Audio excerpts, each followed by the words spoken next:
Hi lovely people, welcome back to my channel.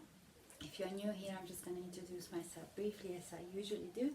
So I've been a victim in a motorbike accident nearly 6 years ago where I open fractured my legs, and that's why I created this channel for a patient who's got similar difficulties and similar injuries with their lower limb. I will put my social links here, and you can see it in the description box as well.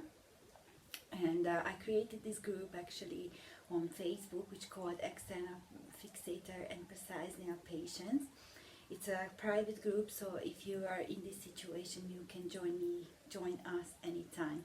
So I'm just gonna go straight to the things which I actually promised you last week in the last video.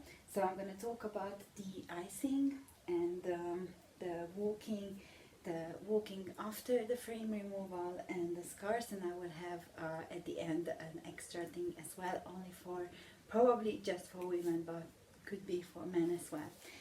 So let's start it then.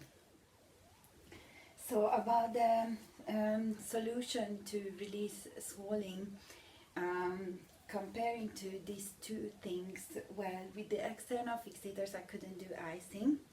I could do elevations, and icing I couldn't do because, well, first I was scared to get infection, and also because the frame is external, you cannot put the ice on the part of your leg where it hurts or where it's swollen.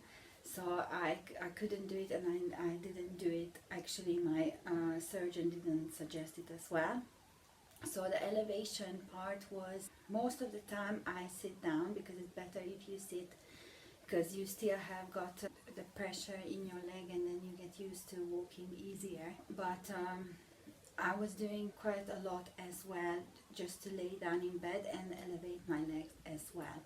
It helped me a lot because obviously this external fixator is very heavy, and when you walk with extra weight on your legs, then you get tired earlier and quicker and easier also, and it could generate some pain as well in your back, which it did for me.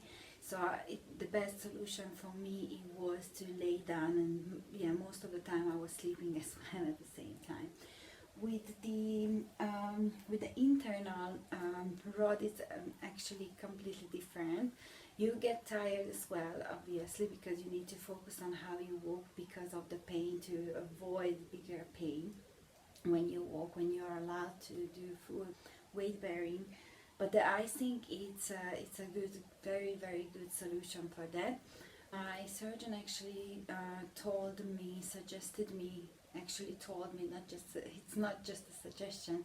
When I'm icing, I had to use a cloth as well with it, so the ice or very cold thing cannot touch my skin, because it could like froze the skin as well, and it's not really good.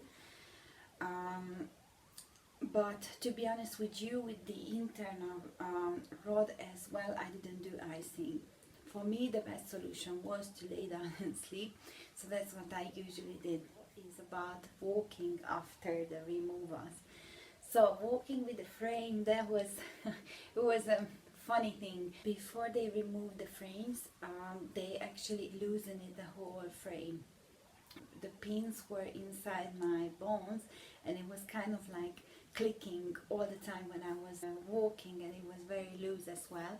Actually, I've got like 2 or 3 videos, as I remember, in this channel. I'm gonna put them here as well. So, the red skirt and the belly dance belt as well, when I was doing exercises.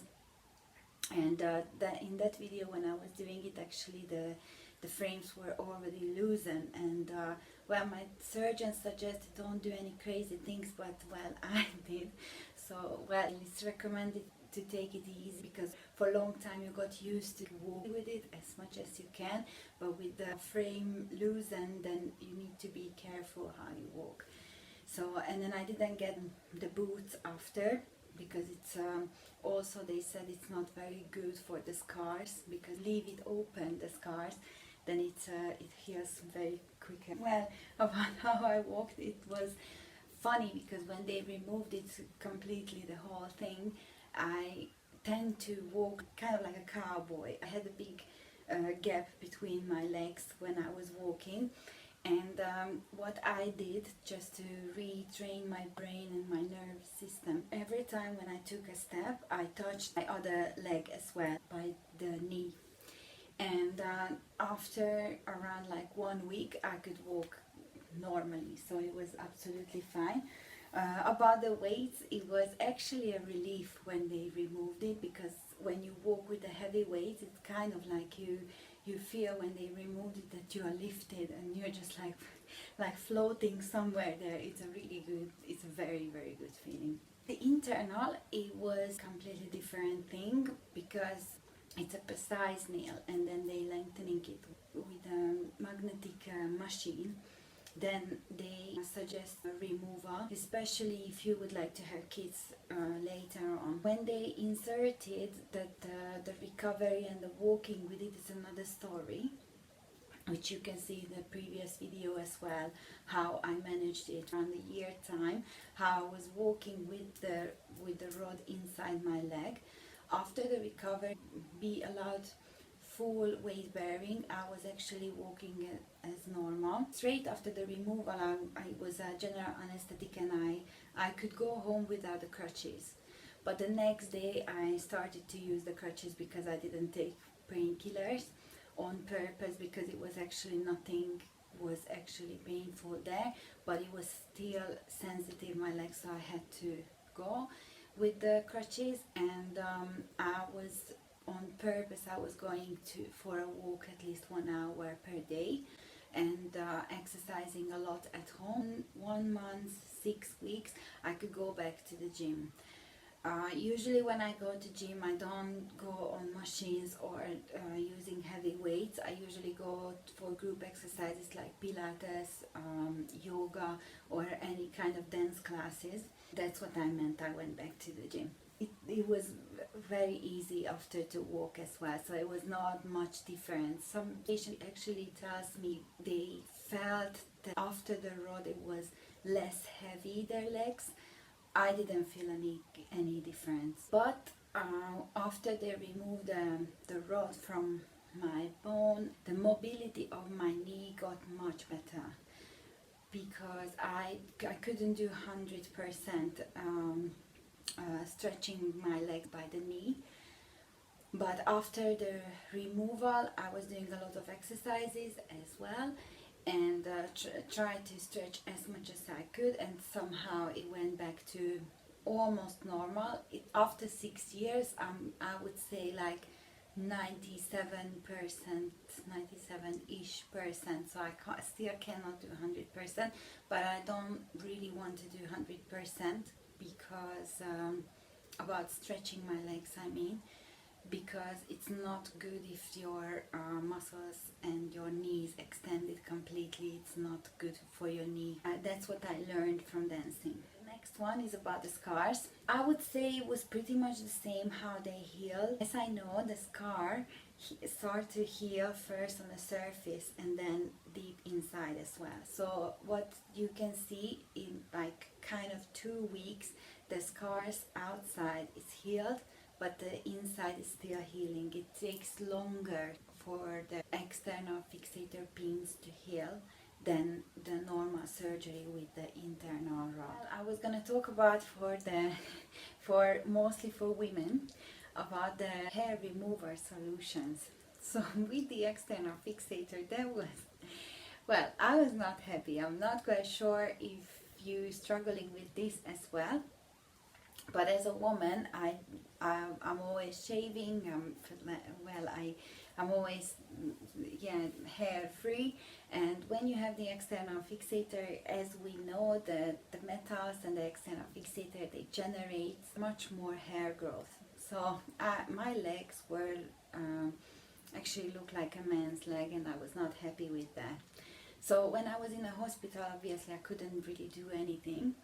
But when I got home, I got a solution, a half solution for that, because I was scared to actually shave my legs because of the infections. and I couldn't do I wouldn't do actually waxing, or I wouldn't do the silk appeal with the silk appeal machine. First of all, because it's sticky and the silk appeal, it hurts, and the other thing as well, because the frames are on the way, so you just can't do anything there. So maybe one part you can remove, but the rest still remains. So what I did, I took a small scissors, and as much as I could, I cut it. So that's how I did. With the internal, actually it was easy after the scars healed, and my leg was not that sensitive. Straight away I was doing with the silk appeal. I'm not shaving, and I'm not doing waxing. That time I was not doing because of the infection, and I also have eczema, so I was avoiding to do waxing. Maybe I could get any reaction for that, or for this reason I didn't. So if you have any more questions, you can see the other videos, and well, you can join to my group on Facebook, which called External Fixator and Precice Nail Patients, and I share there a lot of informations as well, and I'm planning to do exercises, an exercise program here on YouTube as well, but the first one who can see it would be in this private group for all the patients. So thank you very much for watching it, and see you in the next video. Take care of yourself. Bye.